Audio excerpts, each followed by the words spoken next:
Soyez toujours heureux, contribuables. Méfions-nous de la désinformation. Contrairement à ce que les médias tentent de nous faire croire, Omar Bongo va bien. Tout ça, c'est pour faire peur à l'UMP, au RPR et à tous les partis de droite que l'ami de la France a financés depuis De Gaulle.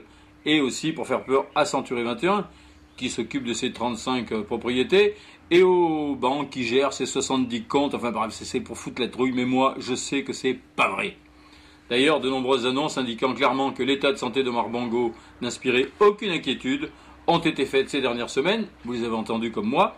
Elles ont été faites tant par son porte-parole que par ses ministres et même par François Fillon. Alors merde, hein, ces gens-là ne peuvent pas être des menteurs, faut pas déconner.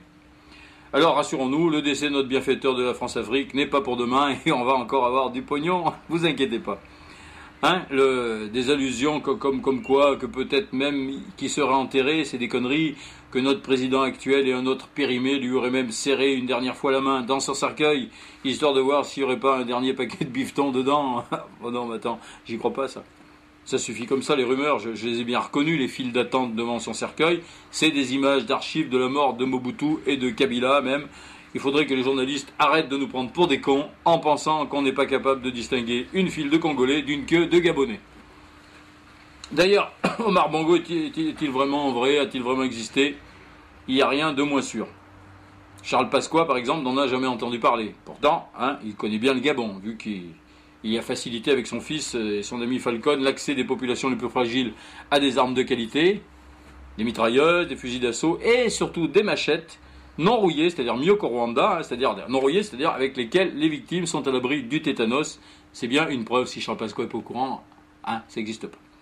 Bon, je sais que certains d'entre vous doutent de la parole de Charles Pasqua, que le public connaît surtout pour sa participation au film La Vache et le Prisonnier avec Fernandel, dans lequel il tenait le rôle de la vache, mais que les tribunaux connaissent surtout parce qu'il a tellement de casseroles au cul, Charlot, que 2000 Maïtés ne pourraient pas les noircir toutes en 2000 ans d'émissions culinaires.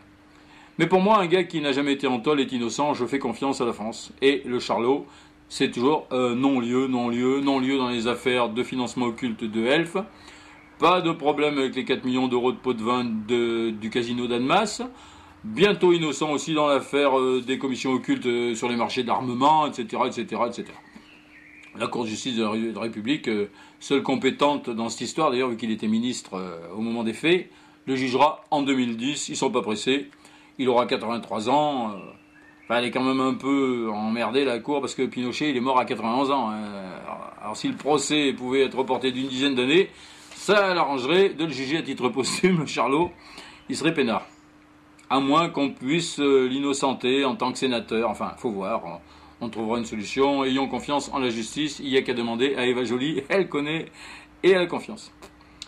Bon, je sais aussi que certains d'entre vous sont inquiets pour son fils Pierre-Philippe Pasqua, vous savez, qui a été condamné à de la prison ferme. Alors bon, je vous rassure, il va sans doute rester dehors puisque sa peine a été baissée à 12 mois au lieu de 18. Et avec 12 mois, le juge d'application des peines a le droit de lui refiler un bracelet électronique, si ça se trouve, même avec des piles mortes. Bon, ne soyons pas non plus trop inquiets pour Pierre Falcon, leur pote marchand d'armes qui en a inondé l'Afrique, parce que pour lui éviter sa peine de 2 ans de prison, dont 1 avec sursis, l'Angola lui a accordé un passeport diplomatique au titre de représentant de ce pays à l'UNESCO. Il est donc immunisé, lui aussi, et ça aurait été dommage et incompréhensible qu'un gars si honnête soit enfermé 1 an, alors qu'il y a des terroristes, des salauds, des voyous, des escrocs, des assassins qui volent des pizzas de plusieurs dizaines d'euros pour soi-disant nourrir leurs gosses et qui ne font que 6 mois de tôle. Merde.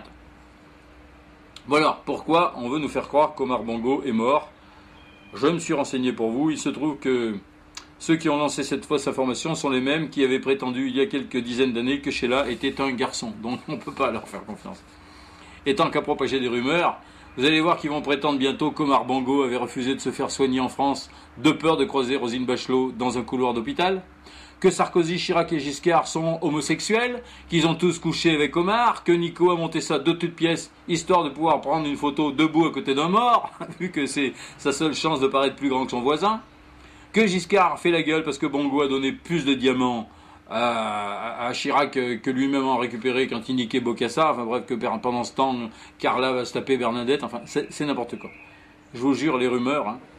J'ai même entendu dire que toutes ces conneries et bien d'autres étaient sur schraz.com. C'est vous dire.